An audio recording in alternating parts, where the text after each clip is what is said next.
bastards with heroes right. The dying world's too mighty skies. Rushing air where power we fight. Strength that breaks you, light in the night. Where the brawn meets the brush. The story's told in this love imagination mode. With every stroke, adventures unfold. Peace in my soul, soul and soul.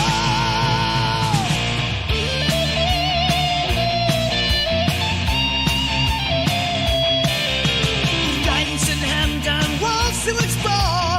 Roll the future, hear the dice draw. Gaining realms of muscles drawn.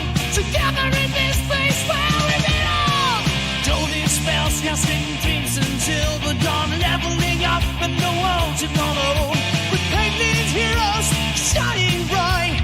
Venturing onward in the endless night. Where the brawn meets the brush. The story's told in this realm of imagination mode. With every stroke, the vengeance unfold.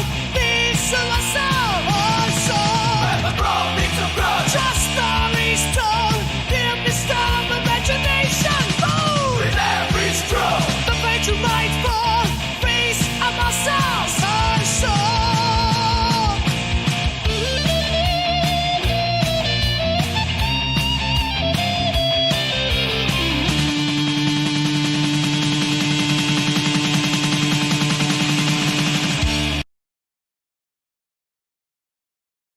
Hello, welcome to Minis-N-Muscles, the only place where you need to be on a Friday at 7 PM, the place where the brawn meets the brush. How are we, peeps? It's Friday. Ooh, ooh, ooh, it's the weekend. We have made it. We are finally here. Thank the Lord. Been a busy week, right? Feels like this week has gone on forever. In certain days, it certainly feels like that for me. How about you guys? There's a couple of you in chat already, so drop it in the chat. Tell me how your week has been and how things are.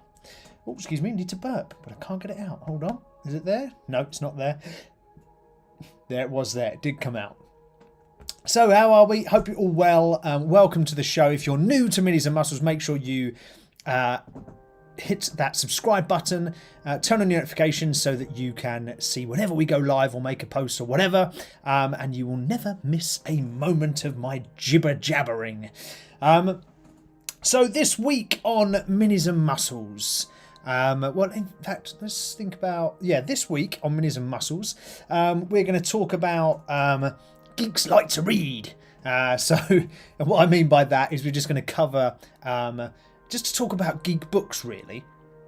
So it could be that you're reading the latest Warhammer Codex, or it could be that you've picked up the Hobbit book sets from old Tolkien. You might be reading those. Okay, any books that you are reading right now, that's what I want to talk about this week. So that's going to be our general chat. I've got a couple of books and things and bits and bobs to talk about with you guys, but obviously the idea there is to have a good old chat with you peeps. And talking to chat, in the chat we've got Honey Ann already. Hi Honey Ann, hope you're well. I was saying 2 more hours until 5 and the week is over. It has definitely been a long one. Well, the week is the weekend is almost there, Honey Ann. You can almost taste it. It's so close. So it will be there very, very soon, I'm sure. Well, in 2 hours, actually, so it's going to be there. I am sure of that. But yeah, we're going to be talking in our general chat today about books, so geeky books, because geeks do like to read a fair old amount, right? I'm just going to clean my glasses. I've got a little bit of smudge on my glasses, and it's very annoying when you're trying to look at you guys and talk to you about everything that's going on. But yeah, we're going to have a chat about geeky books, so stick it in the chat, and we'll start chatting around that whilst we go into our miniature painting. This week on the mini painting, so we've basically, whilst I still clean my glasses, we've done quite a lot to our minis, right? So we've got our 4 little adventurers, or 3 adventurers, and our 4th sort of person. So we've got these, hang on, let's go that way. You won't be able to see my face, but you can now see those. So we've got these guys here. All right, we've done those. They're not finished, right? But sometimes when you're painting, and I do paint a lot, not just on the stream, I paint a lot myself anyway. I literally just did a load of Eldari Warhammer figures, speed painted them, but I did those today. Now, if I just reach over here, I can quickly show you. Look, I just did a couple of these today. So there's one guy. Oh, I dropped him. Where's another one? There's another guy. There you go. Did all these. Speed painted them very, very quickly. Just so they're all done and dusted. But I do a lot of painting. So sometimes I get a little bit bored with that. Or I have to do other things along the side. So this week, what I wanted to do was concentrate on this. So the road where our 4 adventurers are going to sit and they're going to walk along. I wanted to do some more to this. So I picked up some bits and bobs and we're going to try and see how this goes. I've got a load of these coffee stirrer sticks to make some fencing and bits and bobs. And I've got a load of stones in here, look. So I'm just going to try and build this out a little bit more and see what it looks like. Because I think we can do a bit better. And I don't really want to leave it like this, especially like as it has got some holes in there, right? A bit Swiss cheesy vibe. So that's what we're going to be doing today in terms of the mini build. Optimus is saying, do you ever paint grimdark? No, I haven't as of yet. Well, actually, yeah, I have. I have painted grimdark actually. Unknowingly, because the term painting grimdark, I think, I might be wrong here, but it's only really come around fairly recently. But when I first started painting, I was heavily into the washes and the darkness and the dirt and the grime vibe that went on my Space Marines that I painted. So all I would do was hammer them with this sort of dark vibe, unbeknownst to me that it was kind of a grimdark style. It wasn't complete, but it was similar. So I have done, not properly invested in it, but I might explore that at some point. So yeah, have you, Optimus, done grimdark style? That's a good question for you. So drop it in the chat if you have. So we've got our general theme for today, which is geeks love to read, and we're talking about geeky books. Then we've got our muscle moment at about halfway or so. I usually forget. It normally comes at about 8:15 or so. And then I go, oh my God, I haven't done that yet. Need to do that quick. And then I panic and do that. But that today is going to be around the connection between fitness and mental health. And sort of that connection between the two. And how that also leads into hobbies and things like that. So we'll just have a little chat about that, because I think that's always an important thing, because you know, I find that the model painting's a great part, fitness is a great part of life, and they sort of merging the two and what they also help promote together. So yeah, so let's crack on, shall we? Optimus, how's your week been? Honey Ann's told us how she's looking forward to the weekend. How about you? Have you seen Megatron yet? Sorry for the cheap joke, all right. So today I've got a variety of different things here to try and jazz up our sort of terrain piece as such for our diorama. So I've got some sort of pebbly kind of effect. I've got some sticks here to build a fence, and I've got these stones. Oh my God, I'm pouring them everywhere, all over my laptop. That's not very good. And I'm going to try and build this out. So let's switch camera. Hopefully, if you're painting today, you have got your wet palette nice and fresh. And you've also got yourself some clean water ready to rock and roll. If you have, get it ready. If you haven't, go get it now. Go on. Rush off, go get your paints, set it all up, sit yourself down, snuggle on in for, you know, just under 2 hours now worth of Minis and Muscles content and chat and goodness and wellness vibes. So get yourself strapped in, is what I'm saying. So let's change camera whilst I chat rubbish. Stick myself up in the top right-hand corner there. I need to zoom out a little bit here, don't I? Oh, that's the wrong way, Steve. Right, let's just move that back a little bit. We don't need as much light on the piece for myself to see tonight because it's actually quite large.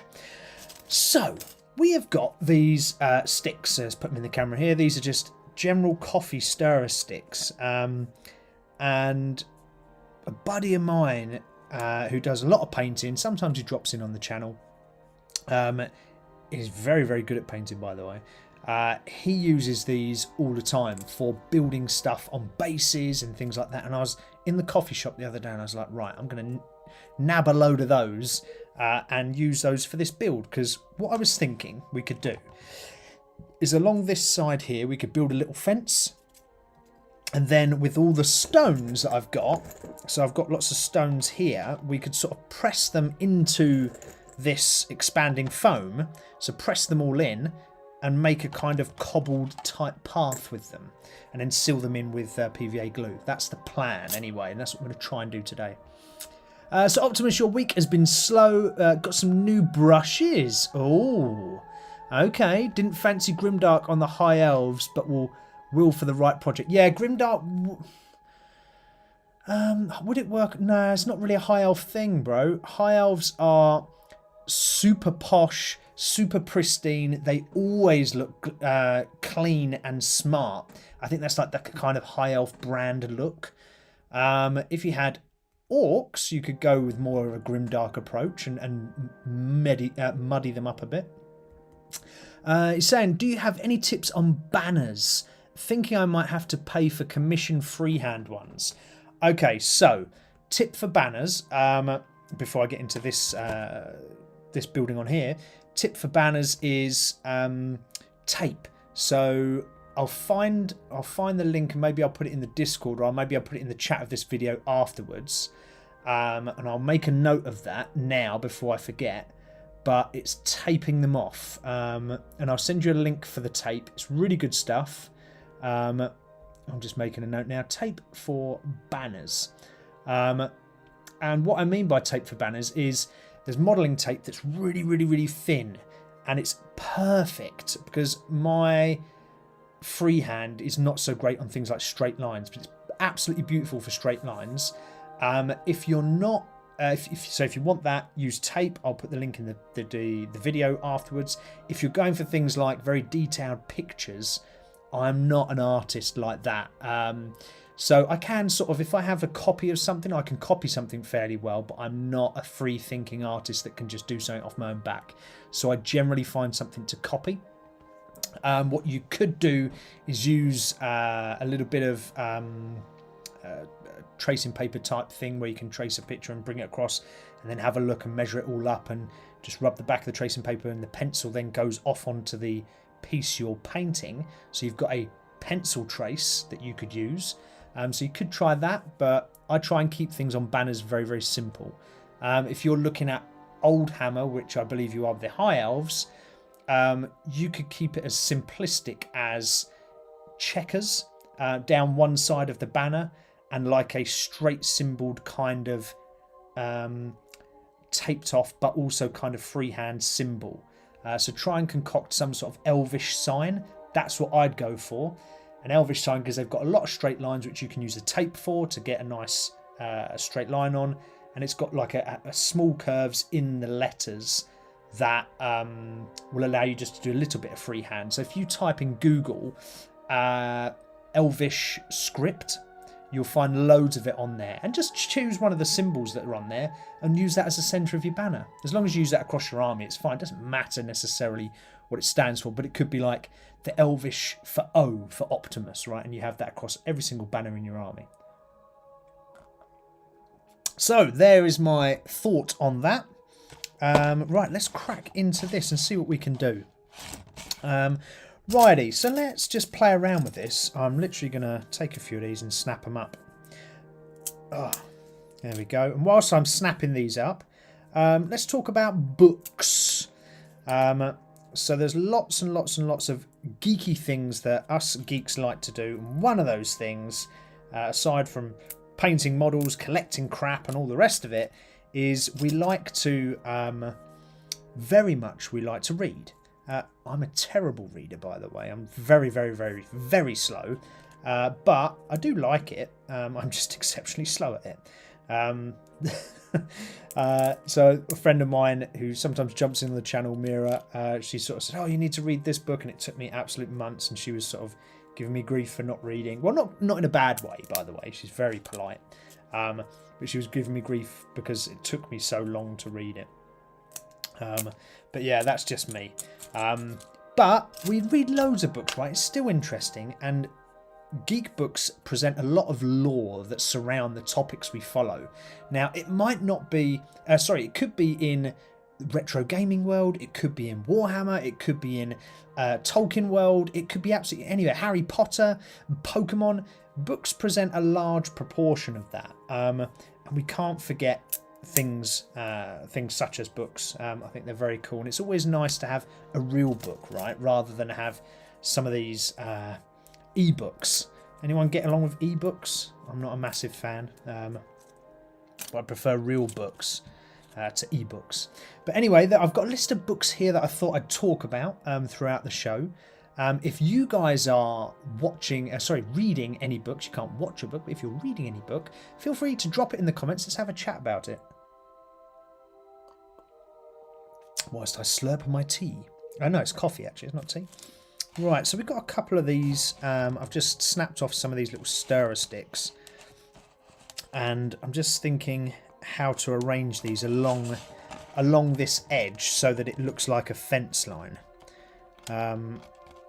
Now, what is quite good about this expanding foam is you can literally just push straight through it. So it's really easy to manipulate to how you want.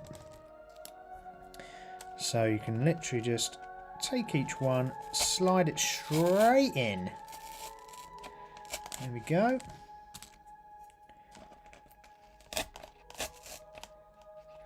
Like that. I don't know whether... let's just proportion this off. So let's just place our minis onto the path here, because I want to make this fairly realistic. You don't want some sodding great big unrealistic fence line that's, you know, looks ridiculous, right? So let's just lower that down, although it is higher than our models because it's up on the edge of the hill, but that's fine, that looks about right. And then we're going to use these slightly larger ones. Oh, are we actually? I think we should use these. I think we should use these ones and just start sticking these in place. I don't want the rounded ends. That's what I don't want. So you get a rounded end on them. So I don't want those. So let's see if I can just find my cutters just to cut that off. Or just to snap it off, more to the point. There we go. Oh, I snapped it a bit too straight, but never mind. Let's just break that up. Now, what do we want to do here? Do we want these to be like that? A bit sticking out over the top. Yeah, it could just be like that, couldn't it? Oh, sorry, I'm just not putting it in frame. It could just be like that, right? There we go. That looks alright. Yeah, I think we'll just go with that. Okay, colours for these. Let's see if we can paint some colours. These are going to need to be stuck in, but let's just take these out and paint them, I think. Let's go for a brown. Let's just move our base out the way. Bring our pieces in that we want to paint. And we will go with... Oh no, is that the wrong one? Morphang brown? Is that what I want? Yes, it is. Okay, cool. What are we saying in chat then? So Honey Ann saying, I'm in the middle of a book titled Dryad Storm. It is the last book in the Black Witch Chronicles. This series overall is great, but this final book is a struggle. Oh, crikey. Peasant Oliver. Hello, hello. Hello, Peasant Oliver. How are you? New to the channel, Peasant Oliver. Have we met before? But welcome along anyway. Welcome in to Minis and Muscles. I hope you're well. You just joined us as we're sorting out some painting for our diorama, and we're just talking about geek books. So, Peasant Oliver, do you read geek books? In fact, Peasant Oliver, we have met before, I think. Haven't we? You have joined a stream before, I'm pretty sure. I think you joined a stream a little while back. Are you subscribed, Peasant Oliver? That is the question. Are you subscribed? Do you have your notifications turned on, sir? Hopefully you do. So we're just using a nice big thick, it's actually my dry brush for painting these. We don't need to worry too much about these being tidy. I'm not going to go into micro detail like some people would probably sit there and start to draw wood grain on each of these. I could do, but as we all know, I don't have the tolerance for that. And again, it's not what we do here on Minis and Muscles. It's not to be the most perfect artiste. The idea here is to just give you guys an idea of what you can do, and it's more about creating the community that we have. So, doing good. Yes, I'm new and I'm working on a Hulk miniature for my friend. Oh, nice. Well, welcome along, Peasant Oliver. I haven't really tried many geek books, but I definitely will at some point. Oh, okay, so Honey Ann was talking about reading a book called Dryad Storm. So, Honey Ann, tell us more about the Black Witch Chronicles. So recently with my books, I've been reading a few Warhammer books, some sort of lore books behind the Sisters of Battle. And I've just finished one. No, I'm terrible, as you guys that join me regularly know, I'm terrible for remembering stuff. So I've already forgotten the bloody name of the book that I've just read. But it's the reason why I started reading the book is because I'm playing Sisters of Battle and I wanted to learn a little bit more about the lore and the world and things like that they're active in, just so it's a bit more thematic from when I play. But I also found the Warhammer cartoon series in comic form. Has anyone stumbled across that yet? I'm looking for some paper because I've lost my paper to dab my paintbrush off on. Oh, bugger! Oh, there it is there. 2 seconds, guys. Just grab that. So, yeah, I found the Sisters of Battle had a comic book series out. Absolutely awesome. So, just a cartoon comic book series. I think it's about 8 comic books, or eight sort of comics into one book, should I say. And that was awesome. That was really, really good. So there was plenty of sort of twists and turns that followed the Canoness Viridian and a couple of an Avicia and a couple of other sisters on a little few quests. I don't want to spoil too much, but that was really cool. That was really, really good. I liked that, where some of the sisters sort of lost their faith when they were in battle and they lost one of the sisters, and then sort of this struggle against the Chaos Forces as well was pretty cool. And that got me into then, I thought, oh, okay, well, maybe I'll try, because I experimented with reading that comic book. I thought maybe I'll try this this thing called a real book. So I picked up some real books and I started to read some of those, and actually they're very, very good. There's plenty of Warhammer books out there. So let's start on Warhammer, right? Warhammer has a vast lore out there. And a vast world spanning, hundreds of books. There's one series, just the Horus Heresy, which I started, and I've done a couple of books in that. Is that's like 90 odd books long.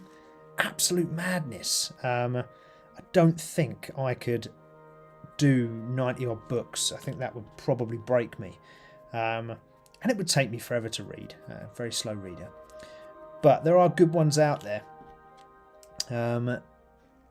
So nothing in chat on what you guys are reading. Oliver's saying that he would read some books in time. Start with some comics, Oliver. That's what I would suggest.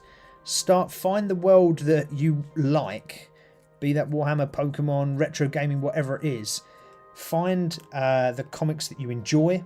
Find the topic you enjoy and find a comic on that topic. It's light heart, it's easy read, takes 2 seconds. Nice, colourful pictures for childlike individuals like me, and it's easy to get into rather than anything too deep. And then once you kind of find your rhythm, you can go in from there. Optimus is saying reading Sea of Rust by Robert Cargill. Basically AI took over, no humans left, and now bots roam the world trying to survive warring AI intelligence. Oh god, that sounds too realistic, doesn't it? That could be quite disastrous. It sounds rather realistic of what could happen in the future. Has anyone seen some of them AI bots that are going about now? Gosh, they're really, really bad. Oliver's saying if there's Tao books about, he will get into them. Mate, there's definitely Tao books. 100% there's Tao books. Where I saw one... Oh, gosh. Oh, it might be in the latest... Let me grab it. Hold on. Stay with me. It might be in the latest Black Library book. So every year, Warhammer do a Black Library celebration of all the novels and things like that. And this year, this was the book. So if I just switch camera quick. This was the book that they gave out. This is free. Okay, so every year they do this. Go into a Warhammer store, get this. It's just loads of short stories. Was it this one? Oh no, this is about Alpha Legion, which is Chaos, Horus Heresy, and Age of Sigmar. I have seen a book, though, about Tau. Just can't remember where. But there is 100% one out there, so do have a look for that. That's the gist. What's that's the gist for? Oh, you're talking to me, Honey Ann. Yeah, okay. Cool. What was I going to talk about? I was going to talk about a couple of little books that are out there. So one of them is a Warhammer 40,000 book, and that is called Eisenhorn, and that is by Dan Abnett. Dan Abnett writes lots and lots of very cool books across and for Warhammer. So I forgot to change my camera. There we go. So he writes lots of cool books in the Warhammer world. Very established writer. I think actually Mira's done some interviews with Dan Abnett as well. So worth, if you're really into those books, worth jumping on Mira's channel, Mira Manga that is, and taking a look at some of the stuff that she's done. Some of the interviews that is, because they're very, very cool. I'm just trying to adjust this little fence. Need to get some PVA glue on the go. But basically, the synopsis of the story is that you're following a very well-known Inquisitor of the Imperial Army. So that's Inquisitor Gregor, is it? Or Gregory? No, Gregor, I think it is. Gregor Eisenhorn. Gregory, that sounds too normal, doesn't it? That's just stupid. But you follow Gregor Eisenhorn. Yes, I've just checked my notes. It is Gregor. Yeah, he's sort of a powerful inquisitor within the Imperial forces, and you follow his sort of story of what he's doing, and he's sort of trying to root out heresy. Heresy being anyone that doesn't sort of align to the Imperium of Man's ideologies of the God Emperor being the only one. So that's quite a good little read. So if you're into Warhammer, that's well worth it. Great book, great series. I think there's multiple books in that series as well. I believe. Someone will probably correct me in a minute and go, yes, there are multiple books in that series. Let's try and align this. There we go. I'm just throwing these sticks on all over the place, but hopefully that'll work, right? That looks half decent, right? Yeah, that'll do. That'll do. Now I've got one here. Oh dear, mate. This one's not looking so good. Let's see what we can do here. But yeah, that's a very good one. Oh, it's a trilogy. That's right. So it goes across 3 books in the series, and that's what a trilogy is, Steve. Crikey. Come on. I know it's Friday and you're tired, but geez, wake up.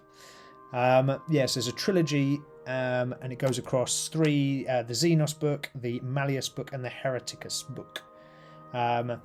It shows his fall from the sort of best Inquisitor going to something that is possibly questionable. So yeah, but then again, is anyone in the Warhammer 40,000 world good? They're like, so you get that Space Marines Imperial armies portrayed as good, but actually are they? Questionable. So there's a couple of really cool key scenes in that book. So it's where Eisenhorn's crew. You've got a psyker and an assassin who become central to his sort of ongoing moral conflict. So that's quite a cool moment and a sort of key turning point, I guess, of the book. Just making sure that this fence is sticking. And I've missed a little bit of brown paint on the back of that as well, but we can tidy that up after. Might have to drop a bit more glue in this side though, because that's really not going to stick otherwise. So this is just PVA glue, guys. Nothing special, nothing fancy. Just PVA. And just slap it on as well, because it all dries clear, so don't panic about thinking it's going to dry white. It will all dry clear. Believe it or not, I didn't realise that when I first started. I was like, if I put this on though, it's all going to go white.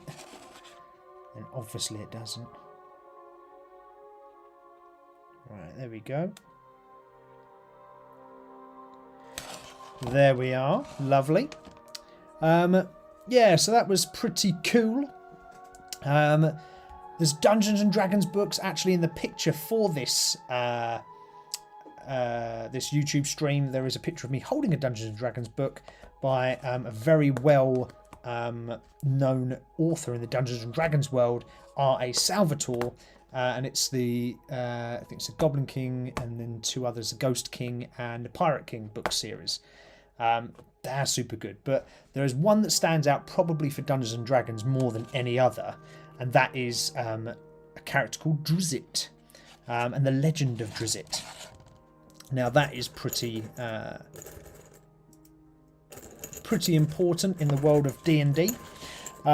So that saga of books that is about Drizzt follow the dark elf himself, who sort of rejects the evil ways of his race, and he doesn't want to be evil like the rest of the people in his race.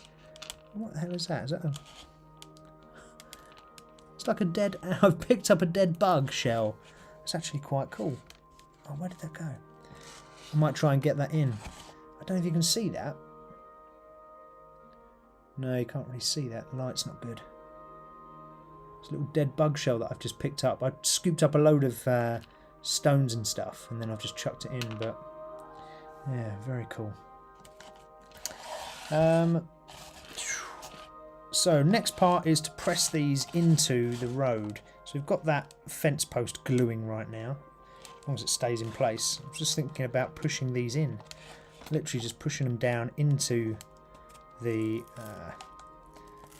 expanded foam, and just trying to make some kind of a path out of these. I don't know if this is going to work, by the way, guys. I'm literally just trying it. Oh, here we go. Come on. We'll have to recolour some of this as well. But that's okay. There we go. So this is all trial and error here. I have no clue about A, what I'm doing, and B, I've never done this before, so trial and error. Let's see where we get. As you can see, it's kind of exposing some of the white on this, but that's fine. There you go. Let's see what ones we can stick and fill the holes as well, make it easier on ourselves. And then all I'm going to do after that is just cover the top of this with PVA glue to try and hold it in. Again, I have no clue if this is going to work, or how good this will look, or how crap this will look. I just thought, why not? What else we got here?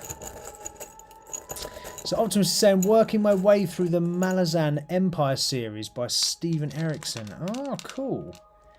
Nice, man. I've not read those books. Are they any good? Hopefully they are.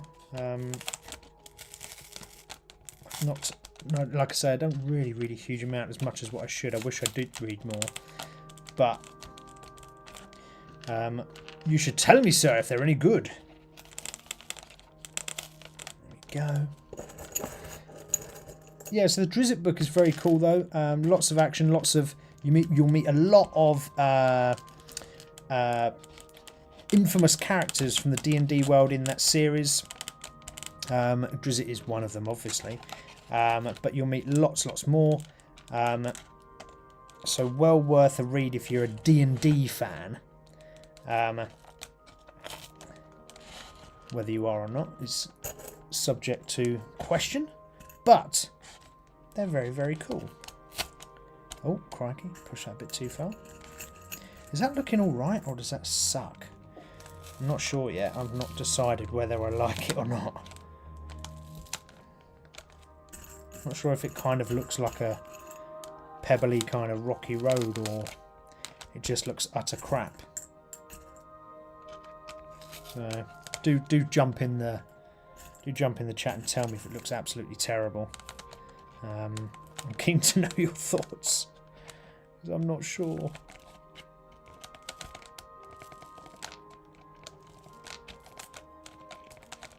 I'm just not sure whether this is right or not. It's doing lots of creaking, this expanding foam. Yeah, so there's loads of books in the Drizzt series. One of them is in Homeland. One very cool turning point in Homeland is his escape from the Dark Elf City.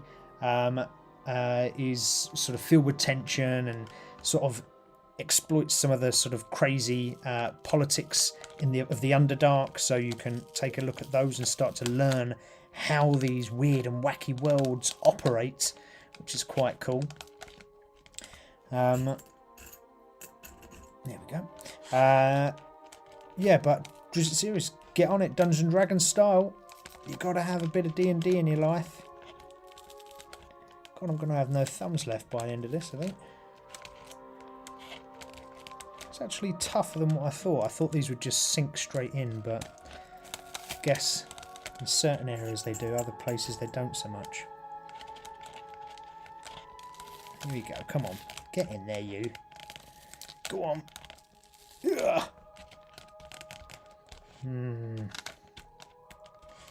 What does that look like? Does that look naff? What do we think, peeps? What do we think? I'm not so sure if I like it or not. Let's grab this one. So there's obviously geek books like Harry Potter. Now, I never experienced Harry Potter for a long time in life. Until only a few years ago, really. And I ended up then going to Harry Potter World in Florida. Sorry, Orlando. I went to Universal Studios after. And then watched the movies, then watched the Universal Studios. Never read the books, though. However, I know lots of people that have. And they absolutely love them. But it's a huge geek culture in the Harry Potter world. Has anyone else out there read Harry Potters? The Harry. Oh, I think I would if I. Would I? I don't know. I don't think it gets me going enough to warrant watching it. Not that it's crap, because I do like the movies. It just doesn't get me going enough to warrant me watching it. But what do you guys think on the Harry Potters? The Harry. I think I used this colour. So I'm going to use a bit of Rhinox hide now just to go around some of the edges of these where I've pushed the expanding foam out. So I just want to cover that off and make sure that looks half tidy. Go on, stay up here, bugger. Okay, so I'm going to be really naughty here and go straight from the pot because I don't want to water down the colour. Excuse me. What I want to do is ensure that the colour spreads onto this expanding foam and stays. If I go too watery, I think it will just disappear and you'll lose the colour and it will just seep through, whereas I want it to stick and stay. So let's see. It seems to be working well this way, so hopefully that'll work. So here's my plan, right, guys. Once I've painted these little cracks back in, what about if I got a load of glue, threw loads of glue across the top, and then sprinkled the small pebbles that I've got? What do you reckon on that? I wonder if that would work, perhaps. use the small pebbles in between. So just put the glue all around the edge and then put the small pebbles around. What do you reckon? Will that work? Not sure. So there's a couple of people talking about books in the chat. What books have you guys what you said about reading your books? Apologies, I'm getting my words muddled. What was a favourite part of your book and what got you into reading them? Both of you have talked about series of books, with a couple of people that have talked about books. Talking about series of books that they're enjoying. What got you into those series? What made you pursue that? Was it the escapism element, or was it because it aligns to, I think it was Oliver was saying earlier, it aligned, he wanted to read a Tao book, and I'm sure that's probably because he paints Tao, right? So was that why? I'm not sure. But why and what got you into your books? I would like to know. So stick it in the chat. Malazan, probably top one to three series if you can stick with it. Also good are the Joe Abercrombie series and the Loch Lamora Bastard Gentleman books by Scott Lynch. Man, you read loads of books. Sounds like you read loads of books, way more than I do. Like I said, I need to read more. Wish I did, but I think, I think I need to change my ways. Read more books. But I never seem to have time to read enough. And because I'm so slow at it, it takes me forever. So it's like, I get lost in books sometimes, which is probably quite a nice thing, getting lost in a book. But I mean lost by volume, where I just can't keep up. So I get a few pages done and then I'm like, oh, that's just taken me hours to read. That's okay. There we go, get some around here. Just doing the end of the pathway here. Just tidying that up where I've sort of compressed some of the expanding foam.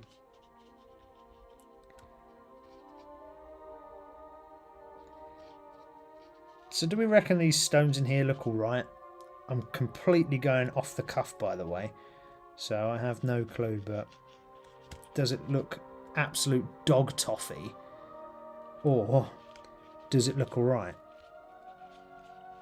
Because I'm a guessing here. I'm a guessing. There we go.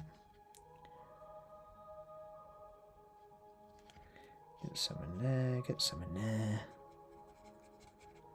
Get some in there. That looks half decent. We can tidy that up later. Wash that brush off. So what happens in the Malazan?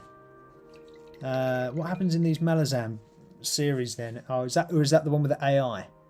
Oh no, you're saying reading Sea of Rust is the AI one. I'll tell you one I read actually. It's bit more fantasy. It was Hood by Stephen Lawhead. That was a really good book. I don't often read books, and it really has to sucker me in to get me to read it, but it was so good. And once you start a good book, you never want to sort of, oh no, they've all fallen down, damn it. You never want to put the book down once you get it going. I guess that's the idea of it. But that Hood book, that was epic. I really enjoyed that. So that was Hood by Stephen Lawhead. That was a really, really good book. I'm just going to use these, I think. I'm going to have to prop these up. Stop them dropping. There we go. Just while the glue dries. Just keep those little braces in so they don't drop down. There we are. Okay, yeah, so Hood. What happens in that? So it's a retelling of Robin Hood, okay? Robin Hood story. Everyone knows Robin Hood. Super, super cool story. And it's just a retelling of that. But it's really, really gripping. The way it's written proper encapsulates you and I got well into it. So what I'm doing now, guys, I'm just going to chuck a load of PVA across here. I'm going to spread it round and let it dry, because I want these stones to stick in place.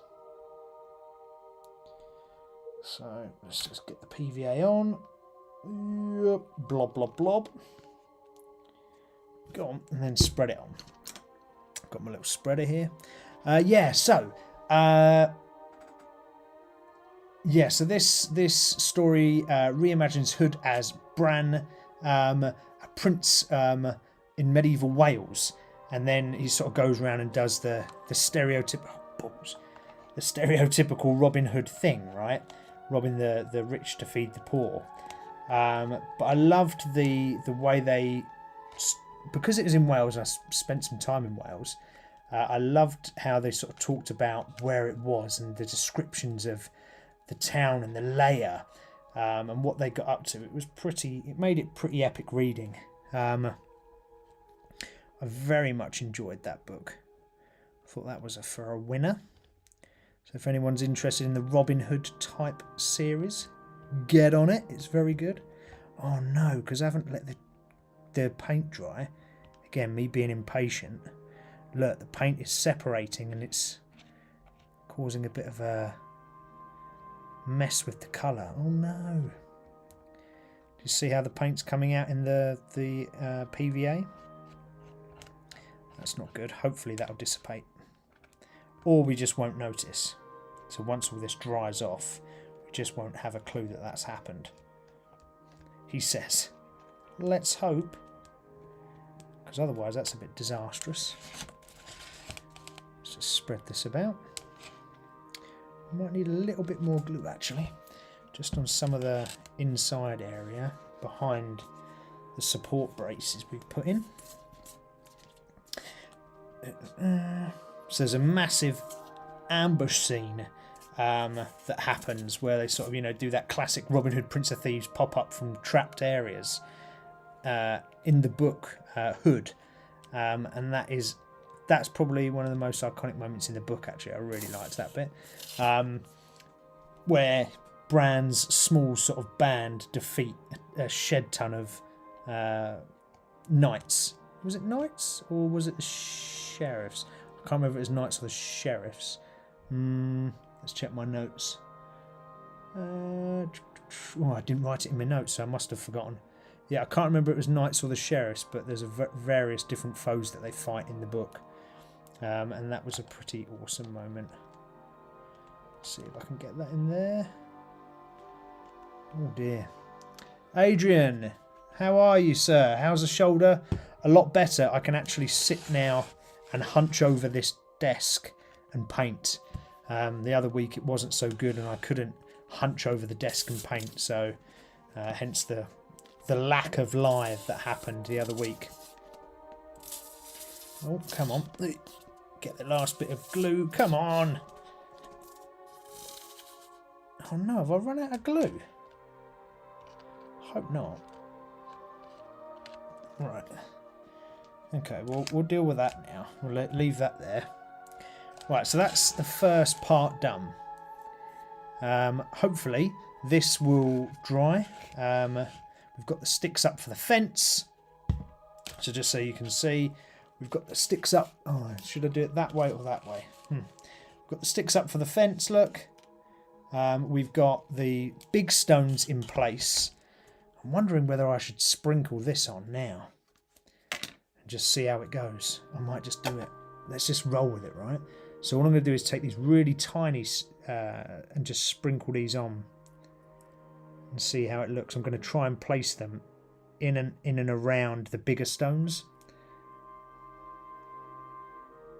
Because you can just about make out the bigger stones in this area, so hopefully if I'm really careful I might be able to get these in. So how are you, Adrian?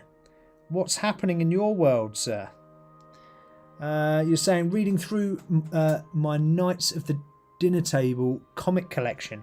Oh, nice. So we were just talking about comics, and that's kind of what got me started reading some of the Warhammer lore for Sisters of Battle. was the Sisters of Battle comic book series. Because not everyone's into sort of deep dive reading. I certainly not traditionally anyway. So for me, that was what got me into it. How's these comic books serving for you? What's the PVA for? So you missed it. Underneath this PVA, there's a load of these stones. So what I did is I pushed them into this expanding foam to bury them a little bit. And then I'm just putting this kind of small stones, like tiny pebbles across the top. So it's like a rock and a pebble kind of feel. We have got this shell of this like little bug as well that I found in amongst my pebbles that I'm going to put on. So let's get a bit of glue for him and stick him on there. Where should we stick him? I reckon we should put him up here. So let's just put a little bit of glue on there. Then get this little shell and stick him on. There you go. Awesome. Righty. Okay, so that's pretty good. Hopefully that comes out in the way I intended it to. Bit of a risk. Didn't know what I was doing here. And that's the beauty of miniature painting, model making. It's just about making something with your imagination and going for it. So that is exactly what I've done here. Let's hope. Let's pray to the gods that it comes out looking all right. I've got a good feeling. So I've got a good feeling. Oh, we could. I don't know whether this will work. I have got my little heat gun here. I wonder if that will work to speed up the glue a little bit. I don't know.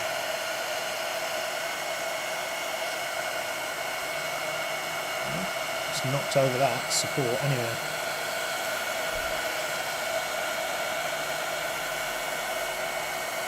I don't know whether this will work or not.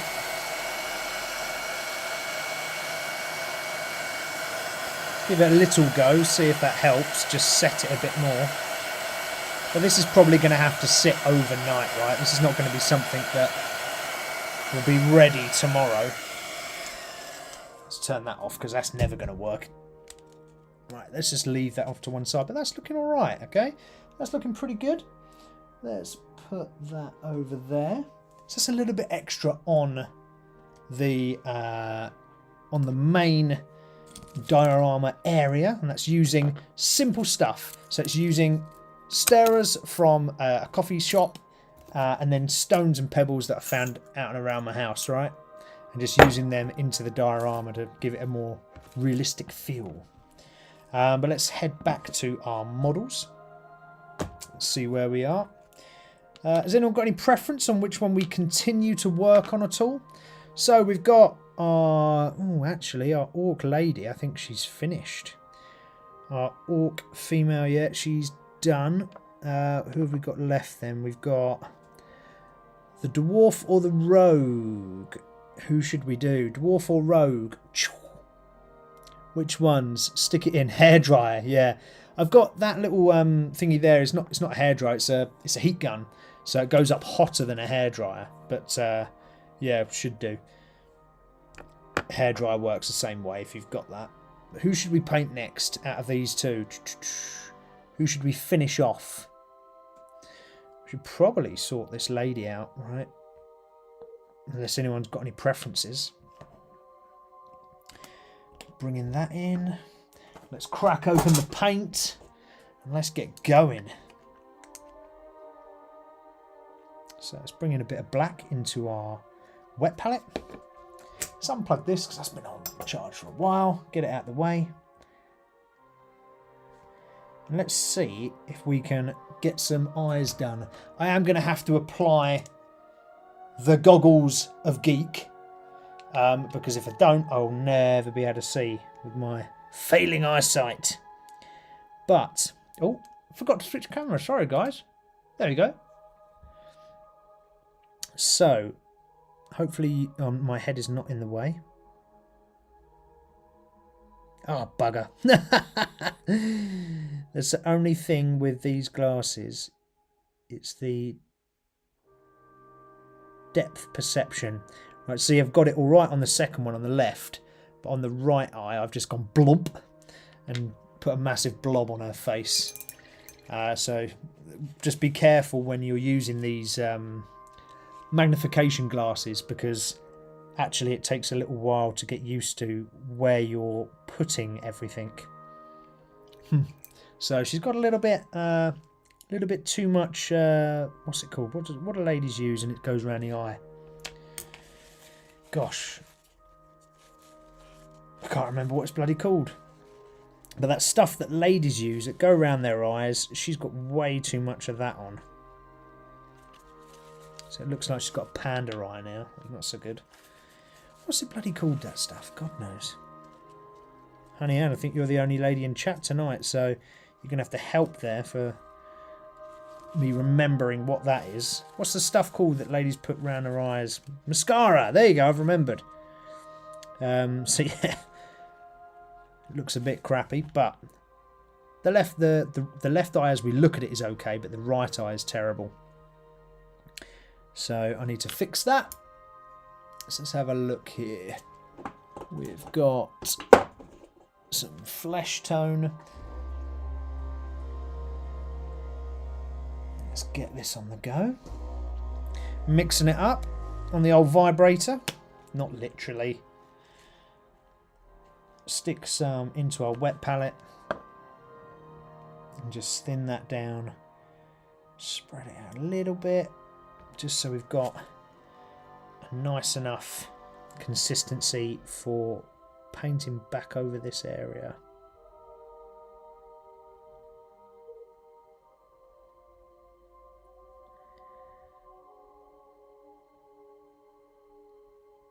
Because what we don't want is we don't want to have to do it too many times.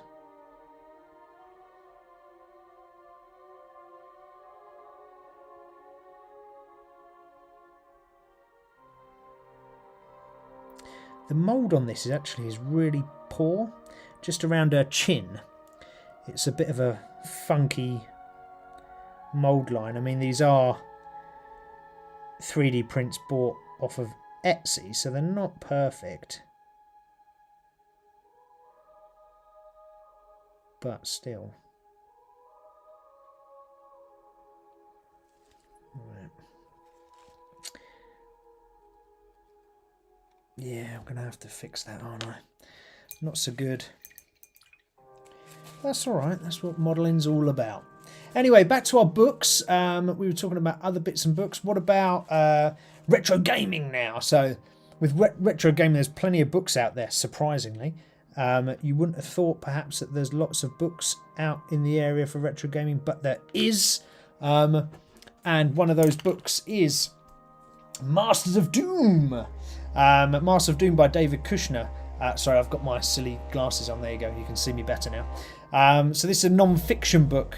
Tells the story of John Carmack and John Romeo, the creators of Doom and Quake. So books don't always have to be about this fantasy setting that takes you into magical world. It can be about the magical world and how people, how the creators have made it. So there's plenty of books from, D&D style books like for Critical Role and how Critical Role did their thing for D&D, to Warhammer creators and why they wrote what they did. And this one is of that kind of sense. So it dives into the sort of innovative gaming style that they created. Doom was very sort of innovative in its way and of its time, as was Quake, and it sort of saw the first person shooter rise.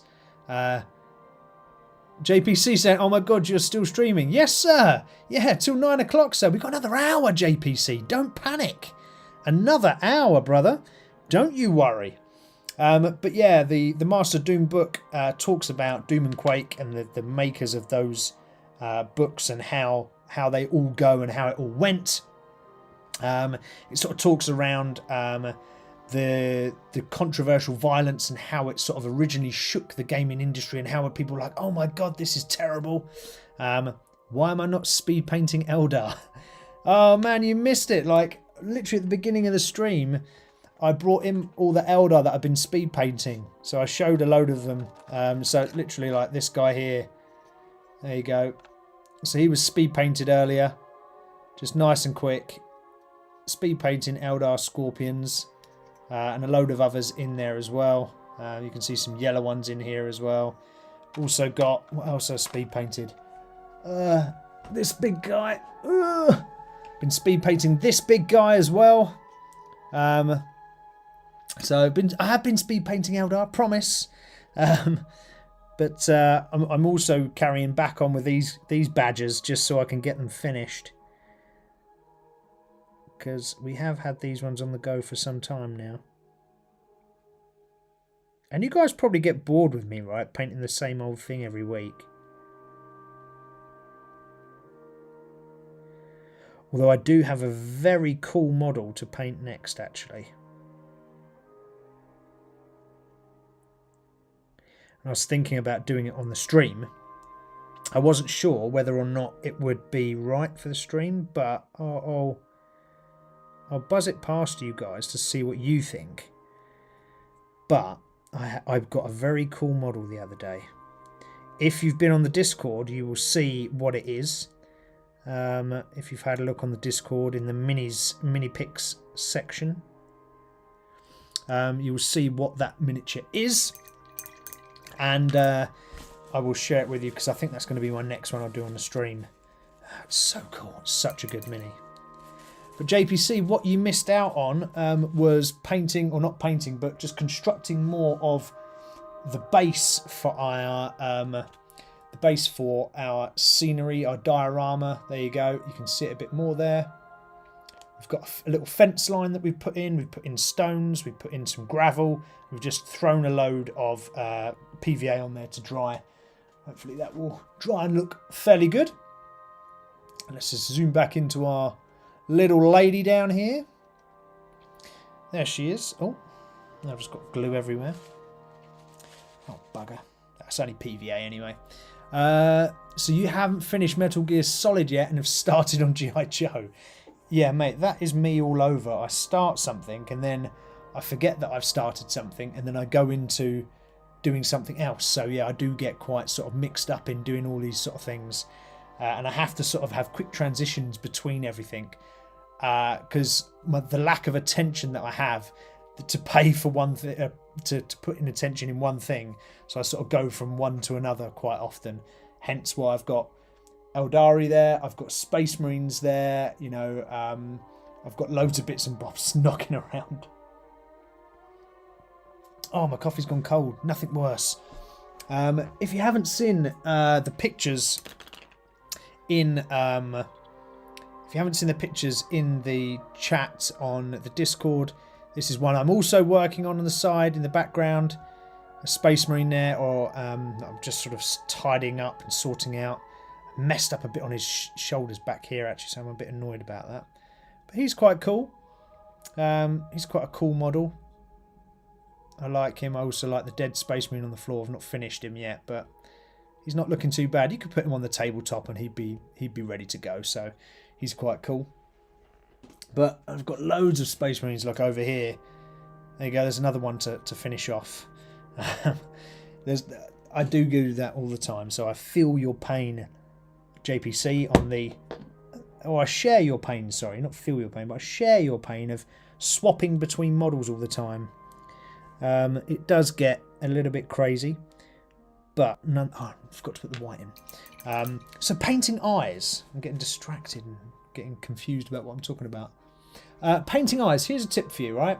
If you've never painted eyes before, 2 colours you need, or 3 colours actually. You need your skin tone, you need your eye tone, and you need black. For the eye tone, I use this. I use Rathbone. At the moment, I do anyway because I use Citadel colours. I am going to transition away from them at some point. But I use Rathbone at the moment because it gives you a kind of off-white. What I don't like on eyes is like this bright kind of white look. It looks a bit like that. A little bit crazy. But you need some Rathbone. You need the skin tone that you're using, and you need black. So all you need to do with your model is paint the face first. Then get your Rathbone and paint it where there should be the whites of the eyes. Don't worry if you go over, not a problem. Like here, I'm kind of going over the area and it's too big, right?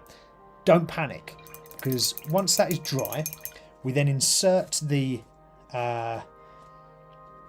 what's it called? The pupil, which is the eye, the black.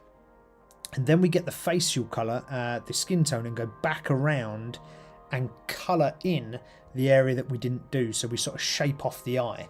So that is the best way to do it. Just waiting for that to dry. In fact, I might just speed it up a bit. Just using my little heat gun. It's not always good to do this, but for the stream it just helps speed things up, right? It cost me about 10 quid, I think, off of Amazon. It's not an expensive one, it's pretty cheap. But once you've got your white area done, then get some black onto your brush. Just going to redo that. Get some black on your brush and make sure this black is nice and watered down, because you need it to run really easily. Then going on to your model, and you're then going to paint a line from the top of the eye down. So just one, my bristles have just split. You're going to paint a line from the top of the eye down and just go down. Doesn't matter again if you go on the cheek of the model, not a problem at all, because we're going to round that all off anyway with the skin tone afterwards. So no, I've not got enough paint on. It's a very fine line you've got to draw with the paint for eyes, because if it's not enough, it won't go on, and if it's too much, you'll cause a big blob.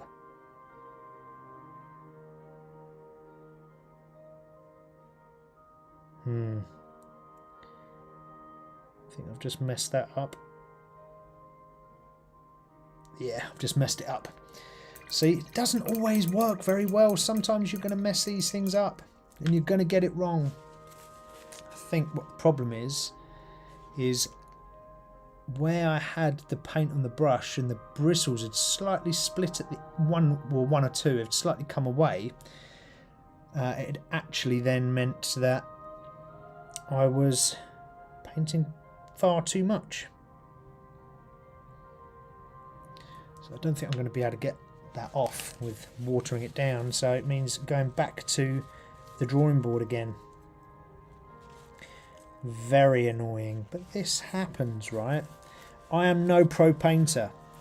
I'm not a professional. I don't do this for a living. I do it for the fun. And that is what we should all be doing. Doing this for the fun. Oh, am I in camera? Yes.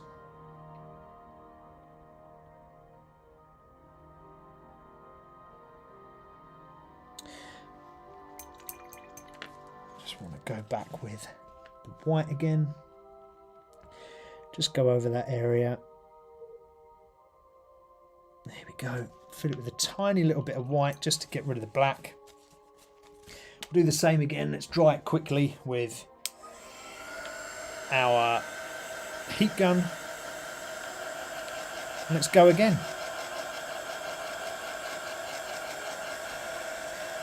And what you don't want to do is you don't want to throw your brush into PVA glue. That's just silly. Don't do that. So back to our general chitty chat. Or in fact, it's probably time for a muscle moment in a minute. So we'll try and get this done quickly, this eye, before we hit our muscle moment. Let's just get this done. Come on, Steve. You can do it.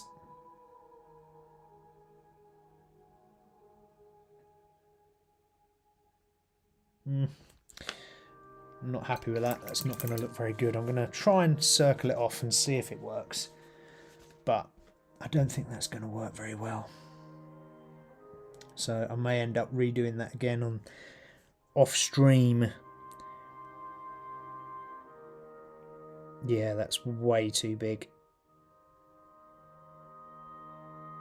It's like she's got one massive eye. Oh, darn it. Never mind. That's okay. We can come back to that shortly. Not a problem. So, for our muscle moment, we wouldn't be Minis and Muscles if we did not talk about a moment of fitness, because this is a place where the brawn meets the brush, is it not? Yes, it is. Of course it is, Steve. So, we always talk about a little bit of fitness in the channel, and today I wanted to talk about sort of the kind of link between mental health and well-being and fitness and modelling, and how it all sort of collaborates into one lovely pot of beautifulness.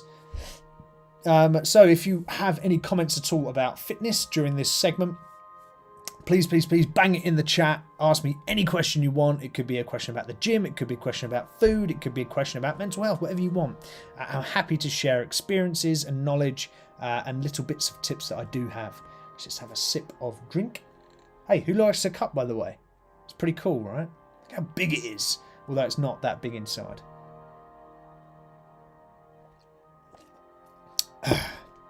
So,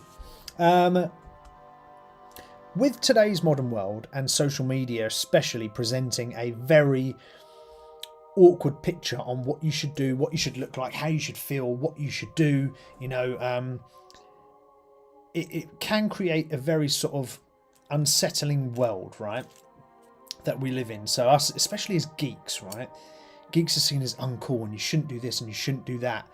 You should have your hair a certain way, or should be a certain shape or a certain size or a certain colour, whatever it is, right, that people are horrible about. All of that rubbish don't matter, really. It really doesn't matter. But some people sort of harp on and make you feel like it does. And it sets sort of unrealistic, unhealthy boundaries in your own mind. And this is where it is. It is in your own mind. Now, what we want to do is we want to sort of break the mould of that. And how do we break the mould of that? Well, it's kind of about embracing uniqueness and sort of allowing you to do what you feel you need to do. Now, it took quite a while for me, and this is what I'm going to try and explain what I mean by this.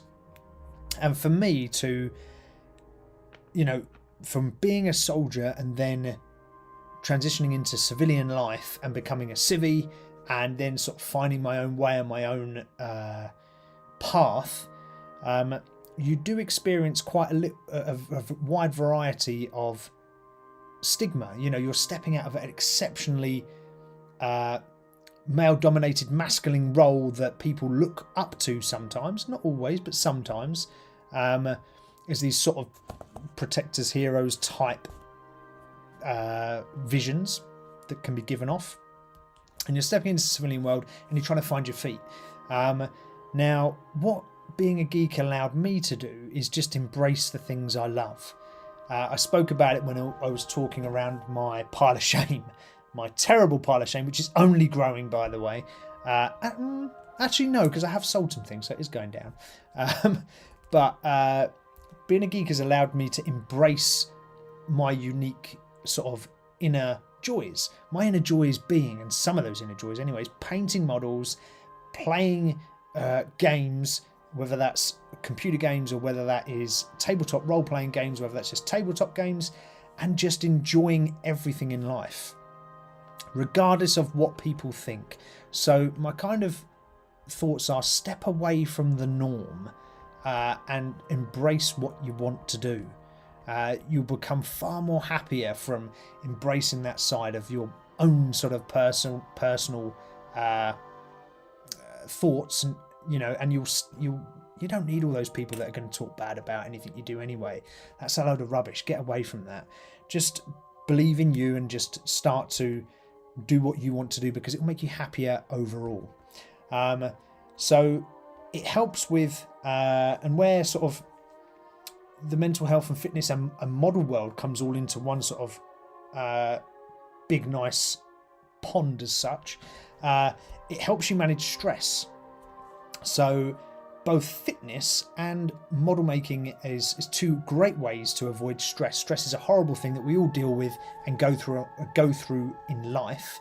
Now, fitness allows you, and it's scientifically proven, that it releases endorphins through your body, and you can be able to escape and just work out, listen to music and focus, and you come out of that not only with the endorphins flow through your body, but even afterwards you see changes in yourself that you're like, oh my god, I love that. I look muscular, or I look slimmer, or I look better, or whatever that is. And that's huge for your own mental health progression in life, and being able to love yourself a little bit more.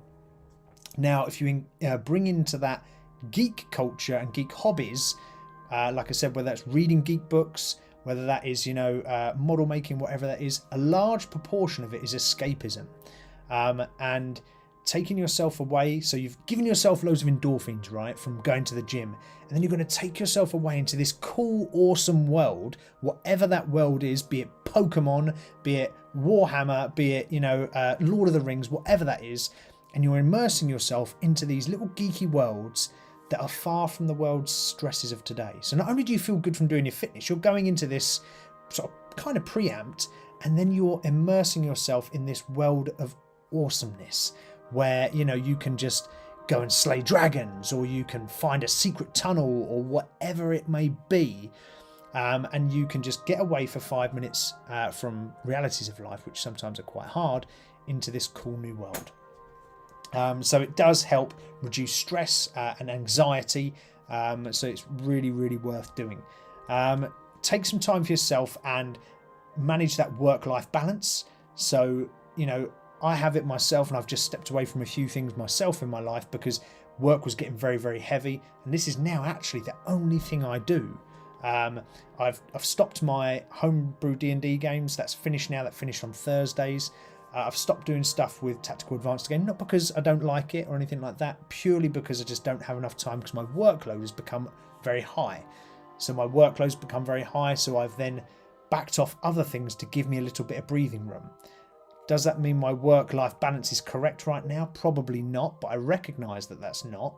And I'm doing everything I can to bring the work down and my hobbies back up. But I'm just giving myself some breathing room, and that's what it's about. So yeah, whether it's through painting, whether it's through gaming, it's crucial, I believe anyway. And I think probably a lot of studies will agree with me, for mental clarity to be able to do this kind of thing. So it's all about that. So please, please, please do it. And then the power of hobbies, and just enjoying hobbies with people like you that I get to talk to every Friday. And we've got loads of people on at the moment. So please do stick stuff in the chat and say hello if you've just jumped in. It'd be lovely to talk to you all. This is what it's about, right? The power of hobby brings people together. And humans in general are creatures that enjoy social contact, right? So actually having this kind of group where you can just jump in and say, oh yeah, I was reading this geek book the other day, Steve, and it was really cool. And then someone else in the chat comments, and then someone else does. This is the wonderful world that we live in. We can share our hobbies, our interests, our passions with like-minded people across the globe. Because I think when I looked at the stats, we have people in Australia, the US, the UK, Germany, that all watch the channel, which is really cool, right? So it just enables us to all get together in this collaborative way, and it sort of brings together the power of the hobby. Not only is it good for the mind and good for the body, plus gym's good for the body, also it's good that we can all get together. Red Jasper, look, there you go. See straight away. Hello, Red Jasper. How you doing? Jumping in on the chat. So having this community is massively important, and it also helps along the way with that mental health and stresses. So that is all I was going to talk about today for our muscle moment. So that was it. Short, sharp, sweet. And it was just about mental health and well-being, just a short snippet, and how to sort of balance things and how to work your hobbies and your passions of the geek world into a little bit of fitness and into your overall world. And hopefully that will make everything a little bit more better for you should you be stressed. But if you are stressed and you are getting yourself down, there are plenty of organisations out there that can help. If you're a veteran, there's plenty of veteran associations out there, whether that is Help for Heroes, whether that is the Army Benevolent Fund, or even if you're a civilian and you're watching and you've never been in the army, which is absolutely fine, by the way, because I don't expect my audience to be military based. But there's organisations like Samaritans that are out there that can help you, all right? And, you know, you can even drop me an email at Minis-N, for the letter N, muscles at gmail.com, or you can stick a comment in the chat and I'll be here to help if I can. All right, or at least here to help signpost. It's all about keeping people in a good place. Anyway, mucho love. Let's get on with the painting and bring us back into where we were. I'm just going to check quickly on our diorama, because it's kind of drying off now. Oh, actually, no, it's not. Let me say, it's kind of drying off now. It's not at all. But there's the fence line with its support posts in. And there's the gravel track with the big stones. And there's our little bug that's sat on the hill. So it's not drying off. Don't worry about it. Let's zoom back in and crack on with this little lady here. So our human rogue, and we're trying to sort... Where's my geek glasses gone? I've got on my head. These glasses are on, but where's my zoom glasses? Oh my lord, I've just missed them somewhere. I'll put them somewhere. Where have they gone? Ah, they're right here. Okay, found them. Phew, now I can see. Ah, there we go. So if there's any other fitness questions or anything like that, drop it in the chat. Happy to help answer them. But if not, start talking to me about the books that you are reading. What geek books are you reading? I want to know. Let's have a chat about them. Tell me all about them. Let's have a little conversation going. So I was talking earlier about Hood by Stephen Lawhead, and it sort of retells the Robin Hood story, but based in Wales, and it was very, very cool, and I could relate it to Wales, and that's why I liked it. But it was also really well read. I talked about the Warhammer Sisters of Battle comic series that I very much enjoyed. So, you know, it could be a comic that you're reading, it could be a book. Come on, drop it in chat, tell me what it is. Let's talk about books, let's talk about comics, anything geeky that you are reading right now whilst I'm painting. Anyway, let's get on with the lady. Oh, let's bring her into view. So, yeah, we cocked up big time, didn't we? Let's do that eye again. I might be able to just... Right, okay, we've saved it. So, what I did there... What I did was, just before we stopped for our muscle moment, I put the black in for the pupil. Now, unfortunately, what I did when I did that is I put too much in. I had too much on my paintbrush. Painting eyes is a real bitch. The consistency of the black when you're doing the eyes needs to be spot on. Otherwise, you either get too much or too little. And then you end up having to redo it all. But now we've got just about the right... I don't know if it zooms enough. You can't really see. But I have got, and I'll take some pictures of it later and put it on the post. We have got just enough. The pupil is bang on. So what we can now do is we can go in with our skin tone now. So we've got rid of that white from the pupil, or the rathbone that we used for the actual main eye, and we're not using the black for the actual dot of the eye. We've got our skin tone, and we're just going to start to go around the eye itself and start to shape it out. So this is where you close it off, and don't worry about closing off the eye and making it quite small. Not that small, Steve. That's really bad.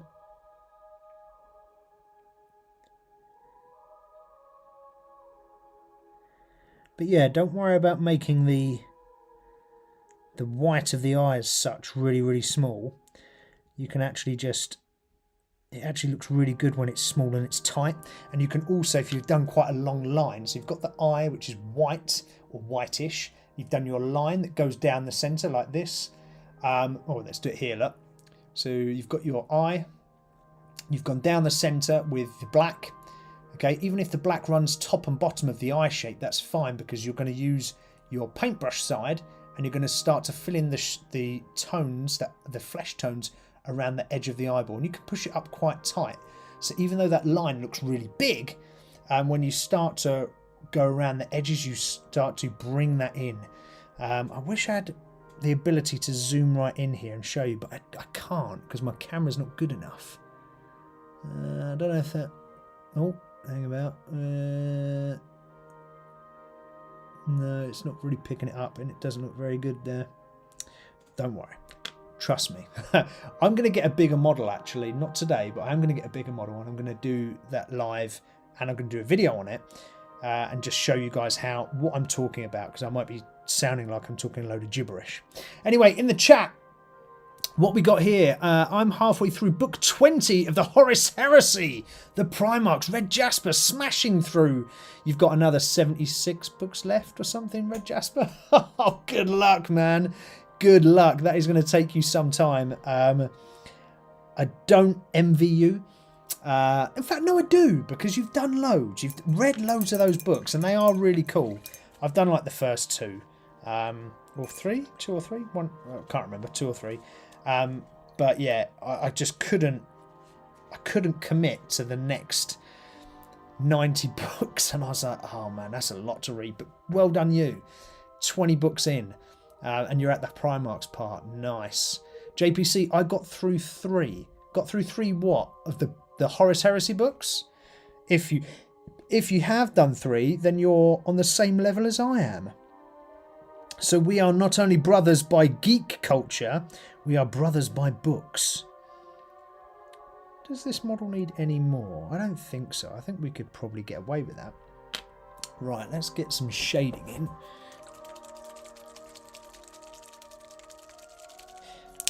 So who else is reading books out of everyone online? There's more people online than that's chatting. Come on, drop in the chat, people.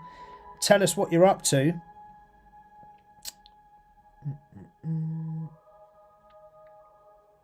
I just wanted to get a little bit of this Agrax Earthshade around the edge of her face, actually, just to tighten that up, because it looked a bit odd. There we go. It looks like too wide. I'm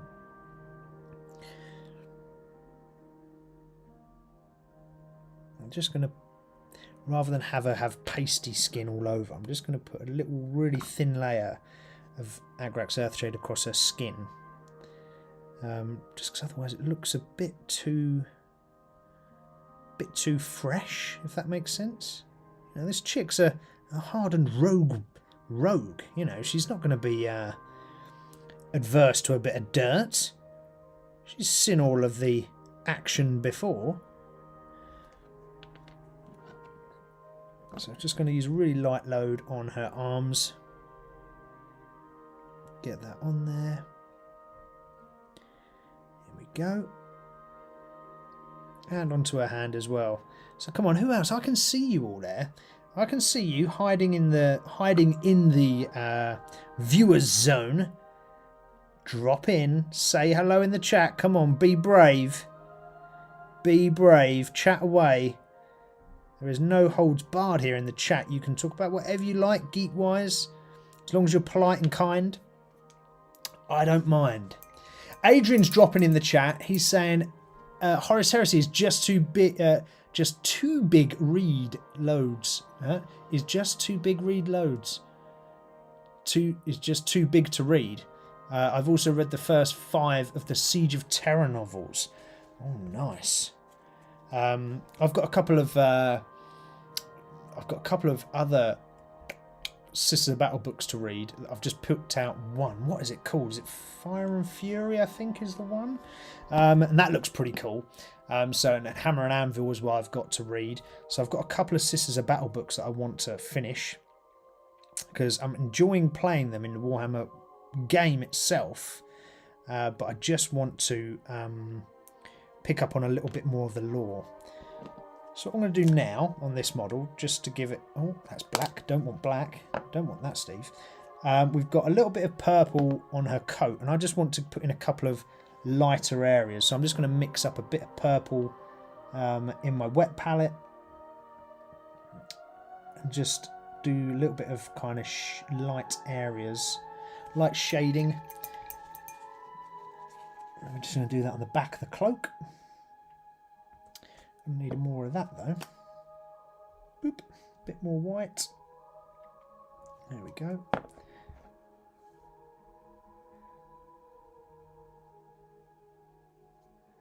Okay, that looks alright.